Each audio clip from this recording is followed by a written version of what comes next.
Accordion type po. Yan, pwede din yun po rin ilak sa labas at sa loob.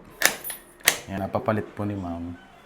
Isasel po sa kanila na magbukas dahil po maliit po yung pinaka CR po nila. Ang ipapalit po natin dito yung accordion type po natin na PVC po. Ayan po, good day po mga boss. Another day, another installation po, another blessing. Nasa may Binyan, Laguna po kami. Dito po yan sa may Sound Spring. Ito po mga boss, kahit ito pong pinto po na to, dito sa kanilang pinaka CR is papalitan din po natin. Dahil pinapapalit po ni ma'am, isasel po sa kanila na magbukas dahil po maliit po yung pinaka CR po nila. Ang ipapalit po natin dito yung accordion type po natin na PVC po. Na heavy duty po na PVC na accordion type po siya. Ayan.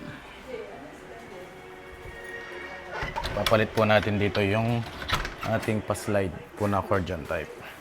CR is accordion type po na PVC po ang in-install po natin. Yung kanila pong naka-install po dito yung pa-swing type po na door na PVC din. Ito po is pa-slide naman po yung pag-operate. Ayan po siya. Ayan, accordion type po. Ayan, pwede din yun po rin ilak sa labas at sa loob. Ayan, heavy duty po na PVC po ang in-install po natin. Ayan po, sa lahat po ng gusto pong mag-avail po ng aming mga product, message lang po kayo sa aming mga account or tumawag po kayo sa number na nakikita nyo po sa inyong mga screen. Salamat po at mabuhay po kayo. God bless po.